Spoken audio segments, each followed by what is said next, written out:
दोस्तों 19वीं सेंचुरी के आते ही भारत में एक नए सोच का जन्म हुआ। एक मॉडर्न विजन जो कुछ समझदार और जागरूक लोगों के बीच उभर के आया। ये नए विचार ने रिफॉर्म की एक ऐसी लहर शुरू की जो कई दशकों तक भारत के सामाजिक और धार्मिक जीवन को प्रभावित करती रही। इस समय को अक्सर भारतीय रेनेसांस कहते हैं, लेकिन ये प्रोसेस हमेशा सीधे रास्ते पे नहीं चली। कई बार इसने कुछ ऐसे प्रभाव भी छोड़े जो आज भी हमारे रोजमर्रा के जीवन का हिस्सा बन चुके हैं, अच्छे भी और कुछ बुरे भी। ब्रिटिश रूल के दौरान भारत में कॉलोनियल सरकार का होना इस सामाजिक जागरूकता के दौर में एक बहुत बड़ा रोल प्ले करता है। ब्रिटिश कभी भारत की संस्कृति में मिल नहीं पाए, जैसे पहले के कुछ इन्वेडर्स हो जाया करते थे जो यहाँ सेटल हो जाते थे और लोकल कल्चर के साथ एक हो जाते थे। ब्रिटिश अलग थे, उनका उद्देश्य सिर्फ राज करना था। जब पूरा यूरोप एनलाइटनमेंट और साइंस के एज में था, तब भारत एक स्टैग्नेंट और आउटडेटेड सामाजिक व्यवस्था के जंजीरों में जकड़ा हुआ था। इस समय भारत में सोशल कंडीशंस काफ़ी खराब थीं। सबसे पहले बात करते हैं धर्म और सामाजिक बुराइयों की। हिंदू धर्म में अंधविश्वास और जादू टोना बहुत ज़्यादा फैल चुका था। पुजारियों का लोगों के दिमाग पर पूरा कंट्रोल था। मूर्ति पूजा और बहुदेवतावाद ने इन पंडितों की मोनोपोली और भी मजबूत बना दी थी। लोग धार्मिक धारणाओं के नाम पर कुछ भी करने को तैयार थे, बिना सोच समझ के। और सबसे दुखदा था महिलाओं की स्थिति। फीमेल इन्फैंटिसाइड यानी लड़कियों को जन्म के तुरंत बाद मार देना आम बात थी। चाइल्ड मैरिज हर जगह थी और बंगाल में तो कुलीनिज्म के चलते बूढ़े आदमी भी छोटी बच्चियों से शादी करते थे। पॉलीगेमी यानी एक आदमी की कई पत्नियां होना भी सामान्य था। जब किसी महिला के पति की मृत्यु हो जाती तो उसे सती किया जाता यानी जला दिया जाता। अगर किसी तरह वो बच भी जाती तो उससे जिंदगी भर दुख और तुच्छता का जीवन जीना पड़ता। कास्ट सिस्टम एक और बड़ी समस्या थी। लोगों को उनके जन्म के आधार पर उच्च और नीच जातियों में बांट दिया गया था। अनटचेबल्स यानी जिन्हें बाद में स्केड्यूल्ड कास्ट्स कहा गया, उनका तो जीवन अत्यंत दुखदायक था। उन पर हर तरह की पाबंदियां थीं। जाति प्रथा ने समाज को टुकड़े टुकड़े में बांट दिया और एक यूनाइटेड नेशन बनने का सपना दूर हो गया। कास्टिज्म मुस्लिम्स, क्रिश्चियंस और सिख्स में भी था, शायद कम स्तर पे, लेकिन था। जब ब्रिटिश रूल आया तो उन्होंने अपनी कल्चर और वैल्यूज को डोमिनेट करने की कोशिश की। इसके खिलाफ एक रिएक्शन आया। लोगों ने अपने ट्रेडिशनल कल्चर को फिर से मजबूत करने की कोशिश की, लेकिन साथ ही कुछ एजुकेटेड लोगों ने यह भी महसूस किया कि हम पराये लोगों के गुलाम बन गए क्योंकि हमारी अपनी सामाजिक और सांस्कृतिक व्यवस्था में कमजोरियां थीं। कुछ लोग, खासकर इंग्लिश एजुकेटेड बंगाली यूथ, इतने प्रभावित हुए कि उन्होंने पुराने धर्म और रीति रिवाजों से दूरी बना ली। कुछ ने तो वाइन पीना, बीफ खाना जैसे काम भी किए, जिसे हिंदू समाज सबसे अधिक अपमानजनक मानता था। रिएक्शंस अलग अलग थे, लेकिन एक बात सभी में कॉमन थी: समाज और धर्म में सुधार की सख्त जरूरत है। 19वीं सेंचुरी के आखिरी दशकों में राष्ट्रवाद और लोकतांत्रिक सोच ने भी सामाजिक रिफॉर्म्स के मूवमेंट्स को बल दिया। जैसे जैसे एजुकेशन फैला, नए इकोनॉमिक विचार आए और वेस्टर्न आइडियाज़ का इम्पैक्ट बढ़ा, लोगों में अवेयरनेस आई कि अगर भारत को आगे बढ़ाना है तो पुरानी सामाजिक समस्याओं को खत्म करना होगा।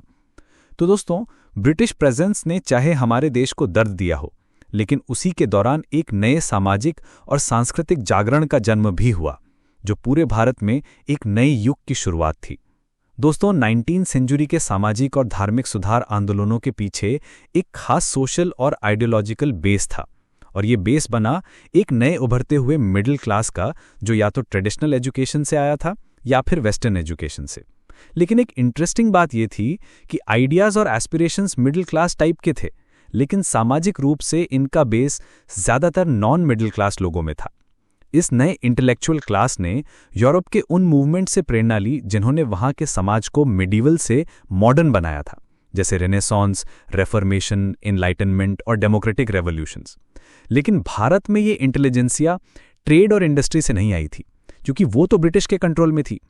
ये लोग mostly government service, law, journalism, education और मेडिसिन जैसे प्रोफेशंस में थे, और कई लोगों का कुछ ना कुछ रिश्ता ज़मीन से भी था। अब अगर हम इन मूवमेंट्स का आइडियोलॉजिकल बेस देखें तो उसमें 3 बड़े पिलर्स थे: रैशनलिज्म, रिलीजियस यूनिवर्सलिज्म और ह्यूमैनिज्म। रैशनलिज्म यानी तर्क, लॉजिक और विज्ञान के मूल्यांकन के बेसिस पर समाज और धर्म को इवैल्यूएट करना। जैसे राजा राम मोहन रॉय ने कहा कि दुनिया में हर चीज का एक कॉज होता है और सच वही है जो डिमॉन्स्ट्रेट हो सके। अक्षय कुमार दत्त ने तो सीधा कह दिया था कि rationalism is our only preceptor, यानी हर सामाजिक और प्राकृतिक फिनोमिनन को मैकेनिकल तरीके से समझा जा सकता है बिना किसी अंधविश्वास के। इसी लॉजिक के बेस पर कई प्रैक्टिसेस को क्वेश्चन किया गया, जैसे ब्रह्मो समाज ने वेदों की इनफैलिबिलिटी, यानी जिनमें कभी गलती नहीं हो सकती, उसको रिजेक्ट कर दिया, और अलीगढ़ मूवमेंट ने इस्लाम को मॉडर्न एज के नीड्स के साथ रिकंसाइल करने की बात की। सर सैयद अहमद खान ने तो यहां तक कह दिया कि रिलीजियस टेनेट्स परमानेंट नहीं होते, उन्हें समय के साथ समझा और बदला जा सकता है। कई रिफॉर्मर्स ने धर्म को भी रीजन और साइंस के तराजों पे तौलना शुरू किया। स्वामी विवेकानंद ने कहा कि जिस तरह हम साइंस में प्रूफ मांगते हैं, वैसे ही धर्म को भी लॉजिक से जस्टिफाई करना चाहिए। हालांकि कुछ रिफॉर्मर्स ने पुराने टेक्स्ट्स और ट्रेडिशंस का भी सहारा लिया, लेकिन ओवरऑल एक रैशनल और सेक्युलर अप्रोच दिखाई पड़ती है। अक्षय कुमार दत्त ने चाइल्ड मैरिज के अगेंस्ट अपना पॉइंट रखने के लिए मेडिकल एविडेंस का सहारा लिया।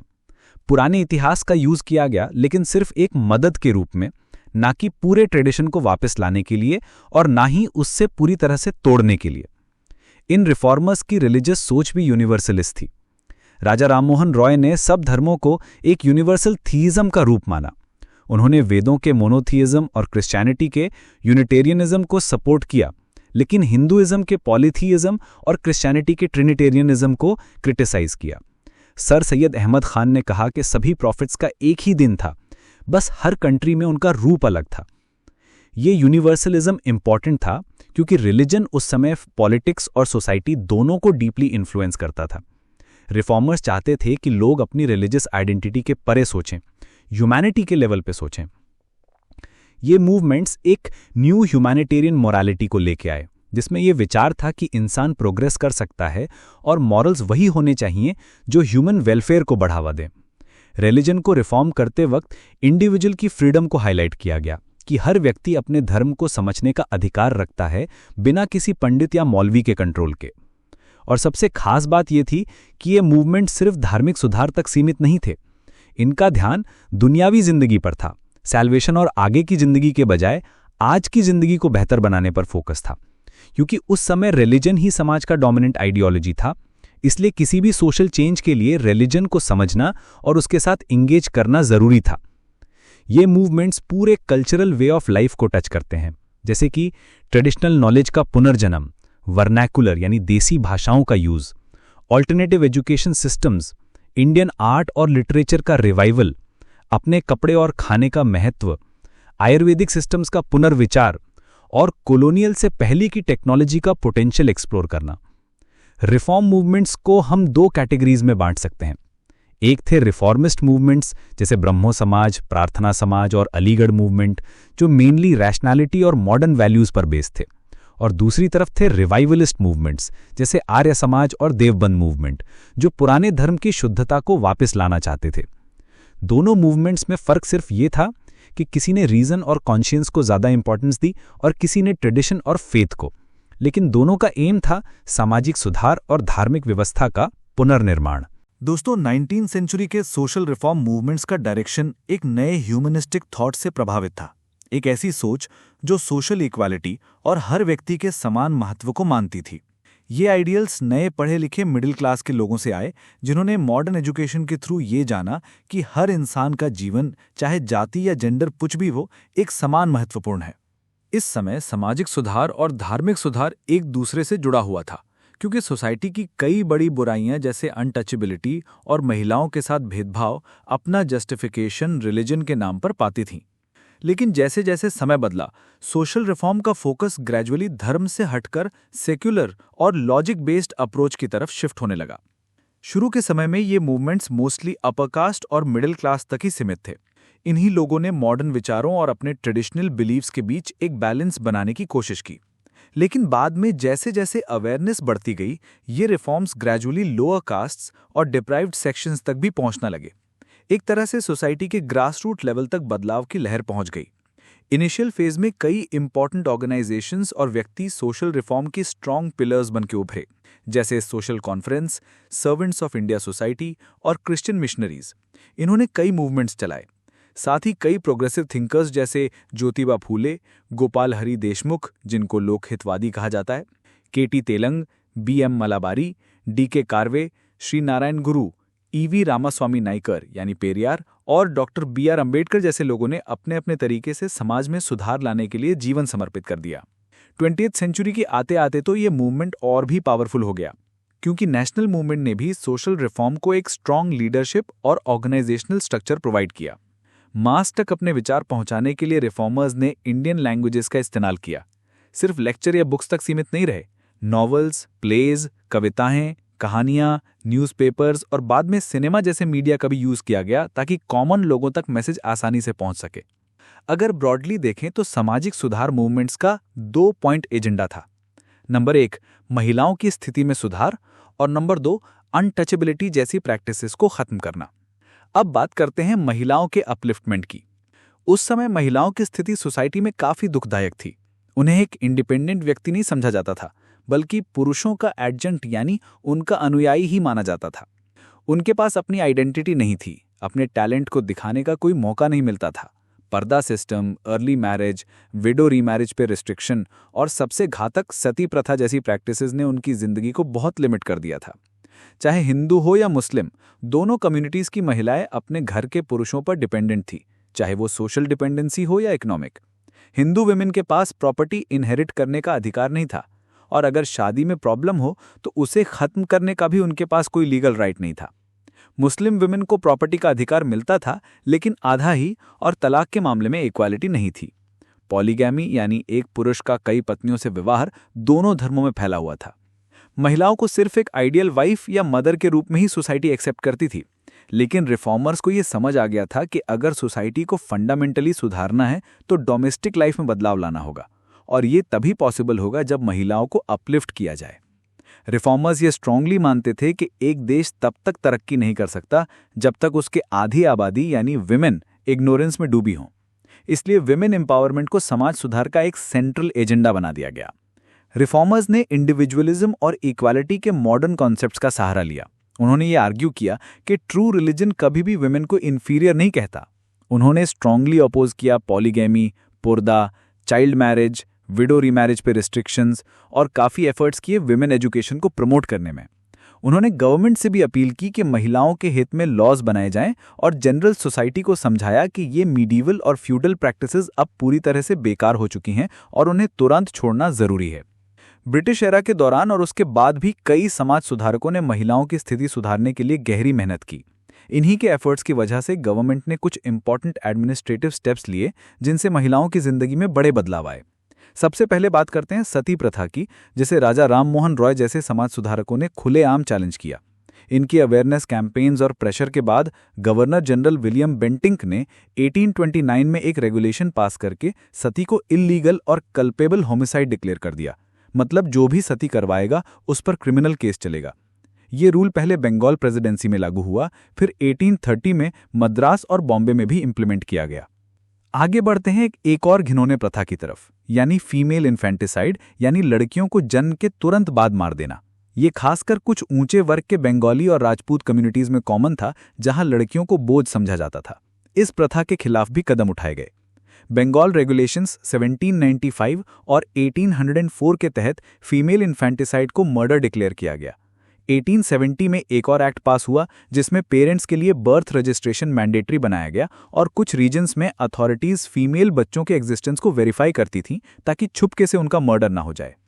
अब बात करते हैं विडो रीमैरिज की, जो उस टाइम के सोसाइटी में एक टैबू था, लेकिन ब्रह्मो समाज और पंडित ईश्वर चंद्र विद्यासागर ने इस इशू को अपने एजेंडा में ऊपर रखा। विद्यासागर ने वैदिक टेक्स्ट्स का रेफरेंस देकर प्रूव किया कि हिंदू धर्म में विडो रीमैरिज अलाउड है। उनकी मेहनत रंग लाई और 1856 में Hindu widows remarriage act pass हुआ, जिसमें विडो की शादी लीगल बनाई गई और उनके बच्चों को भी लेजिटिमेट माना गया। इस मिशन में विष्णु शास्त्री पंडित, करसनदास मुलजी जिन्होंने सत्यप्रकाश नाम का पेपर चलाया, प्रोफेसर डीके कार्वे जिन्होंने एक विडो से शादी की और विडोज होम भी खोला, वीरा सिंगलम पंतुलू, बीएम मलाबारी और सावित्रीबाई ज्योतिबा फूले जैसे कई रिफॉर्मर्स ने इसमें हिस्सा लिया। चाइल्ड मैरिज के इशू पर भी एक्शन लिया गया। 1872 का नेटिव मैरिज एक्ट ऐसा ही एक स्टेप था, लेकिन उसका स्कूप लिमिटेड था क्योंकि ये हिंदूज और मुस्लिम्स पर लागू नहीं होता था। लेकिन बीएम मलाबारी जैसे रिफॉर्मर्स के कंटिन्यूस प्रेशर के बाद 1891 में age of consent act pass हुआ, जिसमें लड़कियों की शादी की मिनिमम एज 12 साल फिक्स कर दी गई। इस एक्ट के पीछे रुक्माबाई केस का बहुत बड़ा रोल था। रुक्माबाई एक एजुकेटेड लड़की थीं जिनकी शादी 11 साल की उम्र में दादाजी भीकाजी से कर दी गई थी, लेकिन उन्होंने अपने राइट्स के लिए लड़ाई लड़ी, हस्बैंड के साथ रहने से मना किया और केस कोर्ट में गया। जस्टिस पिन्हे ने कहा कि उसकी इन्फेंसी में हुई शादी वैलिड नहीं है और उसे जबरदस्ती नहीं भेजा जा सकता। हालांकि बाद में यह जजमेंट ओवरटर्न हो गया, लेकिन रुक्माबाई ने बोला कि वो जेल जाना पसंद करेंगी पर उस आदमी के साथ नहीं रहेंगी। आखिर क्वीन विक्टोरिया के इंटरवेंशन के बाद उन्हें जेल से छूट मिल गई। रुक्माबाई लेटर इंडिया की पहली प्रैक्टिसिंग लेडी डॉक्टर बनी और पर्दा सिस्टम और चाइल्ड मैरिज के खिलाफ लिखती रहीं। आखिर में एक और इम्पॉर्टेंट स्टेप था चाइल्ड मैरिज रिस्ट्रेंट एक्ट, यानी शारदा एक्ट, जो 1929 में पास हुआ और 1930 में लागू हुआ। इसमें लड़कों के लिए शादी की मिनिमम एज 18 साल और लड़कियों के लिए 14 साल फिक्स कर दी गई। बाद में 1978 में एक और अमेंडमेंट आया जिसमें गर्ल्स के लिए एज 18 और बॉयज़ के लिए 21 कर दी गई, जो आज भी एप्लीकेबल है। भारत में महिलाओं की शिक्षा का सफ़र एक लंबी और प्रेरणादायक कहानी है। सबसे पहले इनिशिएटिव लिया क्रिश्चियन मिशनरीज ने, जिन्होंने 1819 में कैलकटा फीमेल जुवेनाइल सोसाइटी बनाई।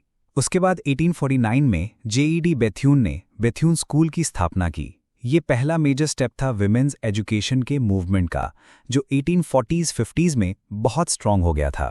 पंडित ईश्वरचंद्र विद्यासागर ने बंगाल में 35 से ज़्यादा गर्ल्स स्कूल्स में योगदान दिया और उन्हें इस फील्ड का एक पायनियर माना जाता है। महाराष्ट्र में भी ऐसे ही प्रयास हुए। जगन्नाथ शंकर शेठ नाना और भाऊदाजी लाट जैसे लोगों ने एक्टिवली गर्ल्स स्कूल्स को प्रमोट किया। नाना ने नॉट ओनली अकोमोडेशन दिया डॉक्टर विल्सन के गर्ल्स स्कूल के लिए, बल्कि अपने घर की महिलाओं को भी स्कूल भेजना शुरू किया, जो उस समय एक बहुत बोल्ड स्टेप था। उन्होंने इंग्लिश मराठी स्कूल भी स्टार्ट किया गिरगांव में और कई और इंस्टीट्यूशंस को सपोर्ट किया। और जब हम बात करते हैं real grass root level change की, तो ज्योतिबा फूले और उनकी पत्नी सावित्रीबाई फूले का नाम सबसे पहले आता है। उन्होंने 1848 में पुणे के भीड़ेवाड़ा में पहला गर्ल्स स्कूल खोला, जहां पहले कोई पढ़ाना भी नहीं चाहता था। तब सावित्रीबाई ने खुद पढ़ाना शुरू किया और इस तरह वो मॉडर्न इंडिया की पहली महिला स्कूल टीचर बन गई।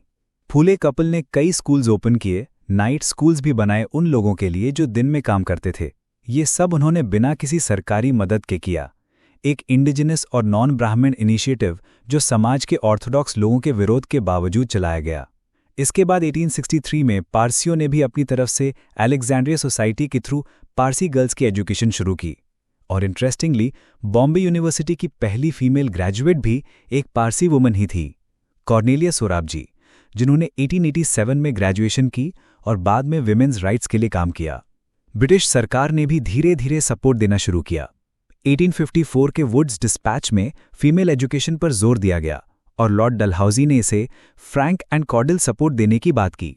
1914 में विमेंस मेडिकल सर्विस बनी, जिसमें नर्सेज और मिडवाइफ्स की ट्रेनिंग शुरू हुई।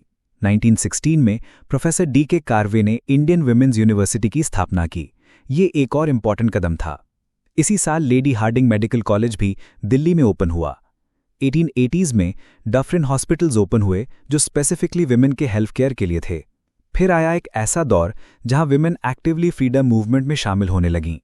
स्वदेशी मूवमेंट, होम रूल मूवमेंट और एंटी पार्टीशन आंदोलन के दौरान महिलाएं घरों से बाहर निकलीं, लठियां खाईं, जेल गईं, पिकेटिंग और प्रोसेशंस में हिस्सा लिया। बाद में विमेन ने ट्रेड यूनियंस, किसान मूवमेंट्स और रेवोल्यूशनरी एक्टिविटीज में भी पार्ट लिया। सरोजनी नायडू जैसी लीडर्स ने कांग्रेस की प्रेसिडेंसी संभाली 1925 में और बाद में यूनाइटेड प्रोविंसेस की गवर्नर भी बनी 1947-49 में। 1920s के बाद एक स्ट्रक्चर्ड विमेन्स मूवमेंट का उद्गम हुआ। कई विमेन लेड ऑर्गेनाइजेशंस बनी, जिसमें कुछ प्रोमिनेंट थीं। भारत स्त्री महामंडल 1910, जिसे सरला देवी चौधरानी ने शुरू किया। इसका फोकस था पर्दा सिस्टम का विरोध, महिलाओं की एजुकेशन और उनकी सामाजिक स्थिति में सुधार लाना। लेडीज सोशल कॉन्फ्रेंस, भारत महिला परिषद, जो रमाबाई रानाडे ने 1904 में बनाई थी। पंडिता रमाबाई सरस्वती ने आर्य महिला समाज स्टार्ट किया और क्वीन विक्टोरिया के सामने विमेन सिलेबस को इम्प्रूव करने की डिमांड रखी। इसी के चलते लेडी डफरिन कॉलेज में मेडिकल एजुकेशन शुरू हुई। 1925 में national council of women in India बनी, जिसमें मेहरबाई टाटा का मेजर रोल था। कॉर्नेलिया सोराबजी, ताराबाई प्रेमचंद, शफी त्याबजी और महारानी सुचारू देवी जैसी एलीट विमेन इसका हिस्सा बनी। लेकिन क्रिटिक्स के मुताबिक ये ऑर्गेनाइजेशन ज़्यादातर एलीट और upper class British style philanthropic model पर बेस थी। सबसे प्रोग्रेसिव ऑर्गेनाइजेशन बनी all India women's conference AIWC, जिसे 1927 में मार्गरेट कजिन्स ने एस्टैब्लिश किया। फर्स्ट कॉन्फ्रेंस हुई फर्गसन कॉलेज, पुणे में। इसके फाउंडिंग मेंबर्स में सरोजिनी नायडू, कमला देवी चट्टोपाध्याय, महारानी चिमनाबाई गायकवाड़ और लेडी दोराब टाटा शामिल थीं। AIWC का विजन था एक ऐसे समाज का निर्माण जहां सोशल जस्टिस, इक्वल राइट्स और लाइफ एसेंशियल्स बर्थ या जेंडर से नहीं बल्कि प्लान्ड डिस्ट्रीब्यूशन से मिले। इसने कई इंपॉर्टेंट लेजिस्लेशंस के लिए काम किया, जैसे Sarda act 1929, Hindu marriage act 1954, dowry prohibition act 1961 और equal remuneration act 1976। Struggle against caste based exploitation. दोस्तों, इंडिया का कास्ट सिस्टम एक ऐसा सिस्टम था जो इंसान की जिंदगी का हर पहलू, उसकी आइडेंटिटी, प्रोफेशन, एजुकेशन और सोशल रिलेशंस तक डिफाइन करता था, और यह सब सिर्फ उसके जन्म के आधार पर होता था।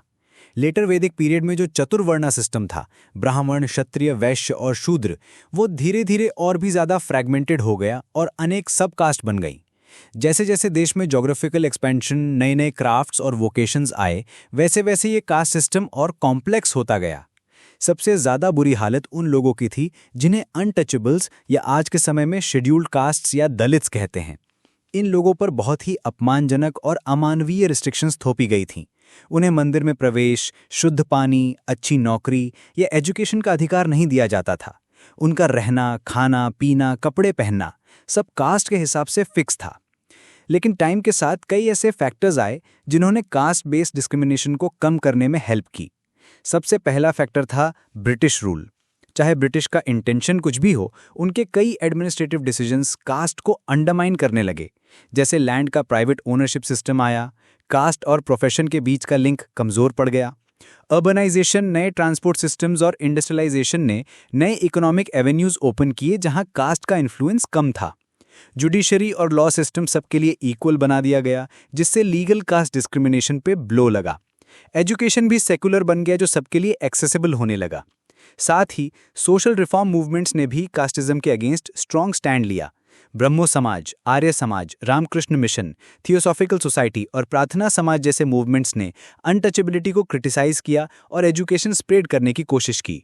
आर्य समाज ने तो स्क्रिप्चर्स पढ़ने का अधिकार सबको देने की बात की, चाहे वो किसी भी कास्ट के हों। इसके बाद नेशनल मूवमेंट ने लिबर्टी और इक्वालिटी के प्रिंसिपल्स को स्ट्रॉन्ग बनाया। महात्मा गांधी ने हमेशा अनटचेबिलिटी के अगेंस्ट काम किया। उन्होंने हरिजन शब्द दिया और 1932 में ऑल इंडिया हरिजन संघ बनाया। गांधी जी का मानना था कि अनटचेबिलिटी शास्त्रों में लिखा भी हो तो भी उसे इग्नोर कर देना चाहिए, क्योंकि सच्चाई किसी किताब तक सीमित नहीं हो सकती। लोअर कास्ट खुद भी अवेकन होने लगे। महाराष्ट्र के ज्योतिबा फुले ने बहुत ही स्ट्रॉन्ग रिफॉर्म मूवमेंट चलाया। उनका मानना था कि एजुकेशन ही सबसे बड़ा टूल है कास्ट ऑपरेशन के अगेंस्ट। उन्होंने लड़कियों के लिए स्कूल्स खोले और फीमेल एजुकेशन को प्रमोट किया। उनकी पत्नी सावित्रीबाई फुले भी मॉडर्न इंडिया की पहली वुमन टीचर बनी। गोपाल बाबा वालांकर ने फुले के आर्यन इन्वेजन थ्योरी को आगे बढ़ाया, जिसमें कहा गया कि दलित्स असल में इंडिजिनस लोग थे और कास्ट सिस्टम आर्यंस ने बनाया था उन्हें डोमिनेट करने के लिए। वालांकर ने अपना न्यूज़पेपर भी स्टार्ट किया, विताल विध्वंसक, जिसका एम था ब्राह्मणिकल अथॉरिटी के खिलाफ आवाज उठाना। इसी तरह किसान फग्गूजी बांसोद ने भी दलित अपलिफ्टमेंट के लिए हिंदू फोल्ड में ही रिफॉर्म का काम किया। और सबसे प्रभावशाली लीडर थे डॉक्टर भीमराव अंबेडकर, जिन्होंने अपने बचपन में खुद कास्ट डिस्क्रिमिनेशन झेला था। उन्होंने मूक नायक 1920 और बहिष्कृत भारत 1927 जैसी न्यूज़पेपर्स के जरिए दलित्स की आवाज़ उठाई। 1924 में उन्होंने बहिष्कृत हितकारिणी सभा बनाई थी, जिसका मोटो था एजुकेट, एजिटेट एंड ऑर्गेनाइज, यानी शिक्षा पाओ, जागो और संगठित हो जाओ। अंबेडकर जी ने कास्ट सिस्टम को समूल नष्ट करने की बात की, क्योंकि उनके हिसाब से कास्ट सिस्टम नेशन की प्रोग्रेस के रास्ते में सबसे बड़ी रुकावट था। उन्होंने महाट सत्याग्रह भी लीड किया 1927 में, जिसमें लगभग 2500 दलित सत्याग्रहियों ने चावडार टैंक से पानी पीने के लिए मार्च किया, एक ऐसी जगह जहां उन्हें रोका जाता था। इसके बाद उन्होंने मनुस्मृति का दहन भी किया, जिसे वो कास्ट इनक्वालिटी का रूट समझते थे। साउथ इंडिया में भी मूवमेंट शुरू हुए। राजा ऑफ कोल्हापुर ने नॉन ब्राह्मण मूवमेंट को सपोर्ट किया, जो रेड्डीज, कमाज और मुस्लिम्स तक स्प्रेड हुआ। ईवी रामास्वामी नाइकर ने सेल्फ रिस्पेक्ट मूवमेंट शुरू किया, जिसमें लोअर कास्ट को सोशल डिग्निटी देने की बात हुई। केरला के श्री नारायण गुरु ने एक पावरफुल स्लोगन दिया, one caste, one religion, one god for mankind, जिसे उनके शिष्य सहादरन अय्यप्पन ने बदलकर कह दिया, no caste, no religion, no god for mankind. 1927 का साल था जब डॉक्टर भीमराव अंबेडकर ने एक हिस्टोरिक कदम उठाया जिसे हम महाड सत्याग्रह के नाम से जानते हैं। मार्च 1927 में उन्होंने कास्ट हिंदूज के द्वारा बनाए गए रिग्रेसिव कस्टम्स को चैलेंज करने के लिए ये सत्याग्रह लीड किया। अंबेडकर जी का मानना था कि जब तक समाज में हाई और लो जैसे कंसेप्ट्स बने रहेंगे तब तक इक्वालिटी पॉसिबल नहीं है। इसीलिए उन्होंने सेल्फ हेल्प, सेल्फ रिस्पेक्ट और सेल्फ नॉलेज का मंत्र दिया ताकि हर व्यक्ति अपने आप को अपलिफ्ट कर सके। महाड़ में एक चौड़ार टैंक था, एक पब्लिक वाटर टैंक, जहां से सो कॉल्ड अनटचेबल्स को पानी भरने का अधिकार नहीं था। इस इनजस्टिस को खत्म करने के लिए डॉक्टर अंबेडकर ने लगभग 2500 दलित सत्याग्रहियों के साथ एक प्रोसेशन निकाला और सबके सामने टैंक से पानी लिया और पिया। ये एक सिंबॉलिक एक्ट था, एक पावरफुल मैसेज कि पानी सबका है। लेकिन इसके बाद कास्ट हिंदूज ने इस एक्ट के खिलाफ तीखी प्रोटेस्ट की, लेकिन अंबेडकर जी रुके नहीं। इसी जगह दिसंबर 1927 में अंबेडकर और उनके साथियों ने मनुस्मृति का दहन किया, एक ऐसा ग्रंथ जो कास्ट इनइक्वालिटी और अनटचेबिलिटी को जस्टिफाई करता था।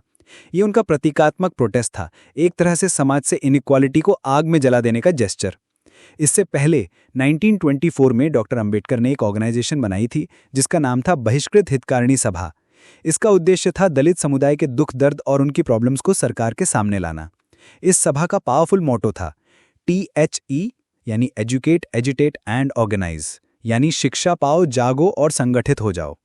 ब्रिटिश रूल के दौरान ये स्ट्रगल आगे तो बढ़ा, लेकिन पूरी तरह से सक्सेसफुल नहीं हो पाया, क्योंकि ब्रिटिश गवर्नमेंट खुद एक फॉरेन पावर थी और वो ऑर्थोडॉक्स सेक्शंस को नाराज नहीं करना चाहती थी। कोई भी रेडिकल सोशल चेंज लाना उनके लिए रिस्की था और बिना इकोनॉमिक और पॉलिटिकल अपलिफ्टमेंट के रियल सोशल अपलिफ्टमेंट पॉसिबल भी नहीं था। ये सब तभी संभव था जब इंडिया आज़ाद होता और जब अपना कॉन्स्टिट्यूशन होता। और फिर जब भारत आज़ाद हुआ तो फ्री इंडिया के कॉन्स्टिट्यूशन ने कास्ट डिस्क्रिमिनेशन के खिलाफ एक स्ट्रॉन्ग स्टैंड लिया। अनटचेबिलिटी को पूरी तरह से इलीगल डिक्लेयर कर दिया गया। कोई भी रेस्ट्रिक्शन जैसे wells, tanks, bathing ghats, hotel, cinemas या क्लब्स में एंट्री रोकना अब कानूनी तौर पर मना हो गया। और सिर्फ इतना ही नहीं, directive principles of state policy में भी ये लिखा गया कि state shall strive to promote the welfare of the people by securing a social order in which justice, social, economic and political shall inform all institutions of national life. ये था भारत का नया वादा, एक समान न्यायप्रद समाज बनाने का सपना।